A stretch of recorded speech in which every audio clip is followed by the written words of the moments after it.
So today I'm going to be showing you Dangun. Now this is 8th Kup yellow belt pattern. The significance of that is 9th Kup it was about the roots spreading into the earth.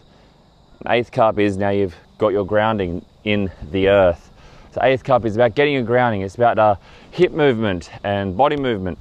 So learning to actually rotate through your punches and kicks around rather than just throwing out your limbs, which is much more ineffective. So to start with, normal to be, double thumb distance apart, feet roughly shoulder width. Here you go, look to your left, see your opponent first. Raise your hands behind you, turn, L stance, open hand, guard. From there, walking stance, punch. Now over your right shoulder, behind you, to the right from where you started, turn, L stance, open hand, guard. Step, walking stance, punch. To the front on your left, step out, low block. Moving forward, punch, punch, punch. Now I've probably gotten a bit close, but I'm going to continue. Spinning backside turn, L stance, C block. C block's what I call it. It may not be the real name. So you're going to X your hands up in front of you, fire out a side block and a rising block at the same time, causing that C to occur. From here, L stance too, if I didn't mention that. Step out, walking stance, punch. Using that top hand, just comes down like a meteor. Over your right shoulder, L stance, cross up, C block. Front is the side, rear is the rising. From here, this is going to drop down into someone's face. Step out, walking stance, punch, boom. Going back to where you started, so going backwards, not backwards, but to the back. Gonna go walking stance. This is a combo move. It's gonna be low block, rising block. Gonna step out, walking stance, low block, get it all the way around, re-chamber, rising block. Step, rising block, walking stance, and again, and one more. Now another big backside turn into an L stance chop, around, chop. Then you step out, punch, walking stance, boom, over your right, L stance chop, yeah. And finish up, walking stance, punch. Come on, you're gonna take that front foot back. So now we've got a bit more movements. The white belt system had 3 techniques to get through a pattern. The 9th Kup had also 3. Don't quote me, maybe 4. I think it was 3. First up we have a new guard, open hand, L stance. So as we saw before, turn, look, L stance, and making sure your L stance has, foot can go past, and L stance should be about roughly one of your own foot distances away from the other foot. So I've got, there they're connected, there's my toe, so I put it about there, about one of your own foot distances, roughly. When you step out, it's obviously going to change slightly, but there's a good little rule of thumb when you're learning how to do this. Make sure it can actually go past the other foot, it's not in line to collide. It shouldn't be able to go there, it should be slight to the side, about 80%, 20% weight. From here you guard, whoa, you shoot that out. Now this behaves a bit like a side block. It's not a full side block, but it behaves like a side block. You still want that bone out there, still a guard to deflect a punch or a kick if it came to it. Right there, you want that bone to put some hurt into your opponent. Now this one over here can sit right at the base of your ribs, protecting your diaphragm. That sucks to get hit at your diaphragm, it will wind you really good. Yeah. L stance, open hand guard. And we have our walking stance punch from there. So walking stance, feet slightly wider than shoulder width. You ideally want to try and get that front leg roughly parallel, thigh parallel to the ground. It's not going to be perfect, but strength, stretch, stability. And punch. Coming from the guard, you will have stepped out, walking stance. Now, you have that hand that was here, it re-chambers for a moment and fires out, going full rotation. This hand comes back to chamber, to chamber. Whilst this one fires out as you've stepped. We have our low block. So this is coming from white belt. We have our walking stance low block. Make sure backhand to backhand here. Step your walking stance out in a reverse as you rotate through. So as I said before, 8th Kup is about learning how to use your hips and rotation through your body. So we overemphasize. There's no way you'd want to approach someone by going, turn your back, rotate into them. You do an almighty block or a punch, but you're probably going to be dead before you got there. But for the sake of practicing and teaching your muscles how to move through, to strengthen them for later on, overemphasize. So I've taken my reverse stance, backhand to backhand, blocking hands from the inside, and block, gets that full rotation going on. Now whilst I'm here, still in the walking stance, you have your rising block, also backhand to backhand, have your reverse walking going on, and it's going to rotate. So it's still as high as what your guard would be. Come up, boom, above your head. Now put your wrist roughly in line with your nose, and give it a roof rake as if it were like a snow roof. So, you know, the roofs that were built in snowy areas to allow snow to slide off. Don't want it too flat, that will crash down on you. If that's what you're blocking. You're blocking something from above, you do not want your arm to give and to get hit in the head. So you want a good slope, wrist about your nose, which means your fist should roughly cover the other side of your head whilst doing this. Chamber over here. And then we have the little combo that was in there from a punch. So we go, step it out first, backhand to backhand, go low, re-chamber, backhand to backhand, rising. So you have it there, up. So you want all your attacks and blocks whilst doing a pattern to be treated as if it's really happening. You're gonna imagine an opponent of your size and dimensions and think, if they were kicking me as powerful as I could kick, would my block stop it? And when you're doing an attack, would my attack put me on my ass and stop me from hurting you? So when you do your punch, you know, throw it out in a way that would put you down, bust your nose, drop you, end the fight, stop. Don't just go end position and kick, looked nice, block. These are not going to keep you safe. Your body will adapt to what you're teaching it. So if you give it soft techniques, you're going to be soft.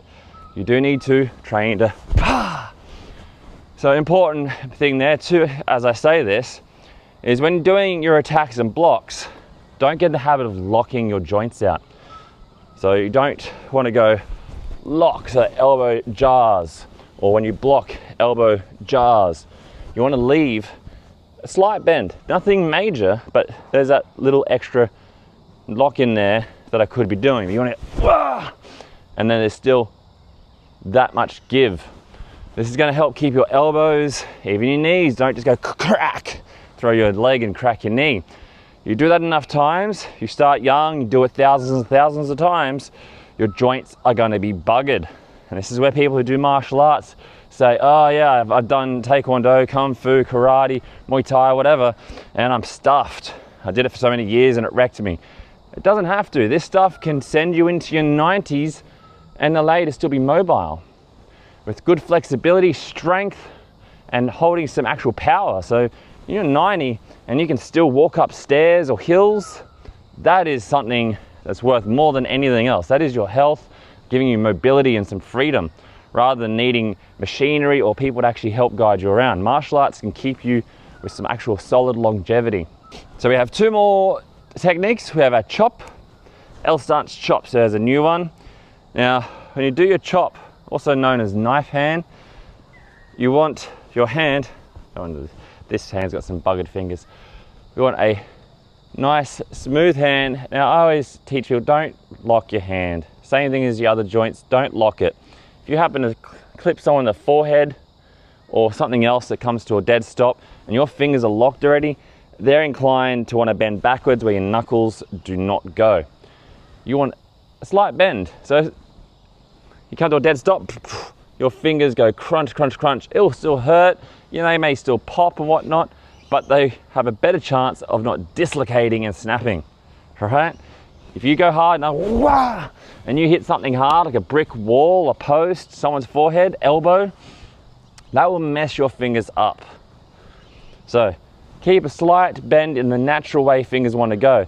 Now you don't want to tuck your thumb under, you don't want to leave it hanging, you want to bring it up to the side, because you don't want that thing getting caught on sleeves, like that would be down here, for example. Getting punched. If someone's going at the same time, you've gone chop and boom, they meet your thumb. You don't want to get caught on anything. It happens surprisingly easy going, if you're lazy with it, your fingers are loose. When they collide, they go like a Newton's cradle. They'll all smash into each other. Keep it together, and from there, in the pattern, we're talking L stance. An L stance, so we've talked about the rules there. Make sure you can still slide back roughly 1 foot of your feet, not a foot, not 30 centimeters, 12 inches. Talking about one of your feet ahead of the other foot. You still bring it up from here. This gives us maximum rotation. Face your palm in, go backhand to backhand, and it can rotate out as it does its action. Whew. Still keep a soft elbow, so you're not locking it out. Imagine someone does a block, a nice side block as you're doing this, and it goes crack right there in your elbow. And your arm wants to go wrap it around the wrong way. Keep it soft, you have a chance of just whacking, it will hurt, but hopefully your elbow doesn't go. So here, whoosh. You don't want to go whoa and throw it all the way. It's not all about the shoulders. Do that too much in your shoulders, you'll wreck your shoulders. Here's your body. Like so. And then lastly, we have the C block. In the pattern before, how about back to camera? So let's have it to the front now. So in this, we're still doing the L stance. So you're gonna X those arms up in front of you. This will almost force you to make this work. Whereas the front fires out into a side block, middle block. So again, palms are facing you. So this forces the arm to rotate out, get that pinky bone facing outwards from there. Here, this has to rotate upwards into a rising block. Do it together, and we go block. Right there. From that, in the pattern, we had a punch that followed on from there. So you step out, bring your hand back, and you could, for training purposes, bring it back to the hip. There. For here, up, whack. Same as having it from the guard, whack, your punch. So whoop, here, whoop, and punch. Whether or not I've just given you full traditional guidance there or some of my opinion, I've been doing martial arts for a while, so I feel like my opinion has some validness to it. And hopefully you've gotten what you need to learn how to get through this step of your Taekwondo journey. Pattern and the techniques required to get through it. Point of a pattern is to actually give you something to train when you go home. It is a dance for all intents and purposes. When we didn't have YouTube to give us endless amounts of information in video form, you had to remember this stuff. You had to go home, write it down, use your brain to remember this stuff. You couldn't just watch a video like this that will teach you step by step. I've noticed a lot of other videos don't even do that. They'll just do the pattern, don't explain what they're doing. And I've had endless students come to my classes that have watched videos online and they weren't sure what they looked at, so they just do something similar and I'm left correcting it, and that's what you go to classes for. Hopefully your instructor can give you the guidance to correct the incorrect. and teach you how to clean it up, because that's the beauty. The internet is great, it will give you so much information, but yeah, a lot of these videos just do it and don't explain what's going on throughout these forms. So that's what I'm trying to do differently here, and explain all the movements. I say to my students all the time, don't get up to grading point and not know what you're doing. Don't just do something like this and go, and then go, I did it because you told me to do it. That is horrible. Think for yourself. Understand. You have a side block, rising block, stopping, say, a hook, a downwards knife attack, something of that nature. A downwards attack, okay? Downwards attack, hooking attack. Hooking, inwards chop, chop, turning kick, all these lovely things. Bah! Stopping 2 attacks at once. Could even use this to open someone up. If you're here, if you were to jar your hands up between their 2 arms, you can knock them out. So there is a slightly different attack there, or a different version of using this is from here, bust their arms open and then punch them in the face, right? So there's a little bit of a, let's call it a slightly more advanced technique than block and punch. Open them up, bah, and bang, punch them whilst they're like this with their arms. Bust their nose, keep yourself safe. Prefer that you explain the situation to the police with the other guy not explaining things, okay? He can go to hospital, and I hope you're not the one who instigated the fight and that you've ended the fight though. Keep yourself safe, don't give the other person opportunities to hurt you. End it. Typically the law says equal and proportionate force, so once you've got them, don't sit there and keep wailing on them. That will get you in trouble. You just whack, end it. Some people will be scared enough to stop, some will keep coming. That's the lovely world of people, isn't it? So till next time when we do Dosan Higan 7th Kup pattern, stay cool.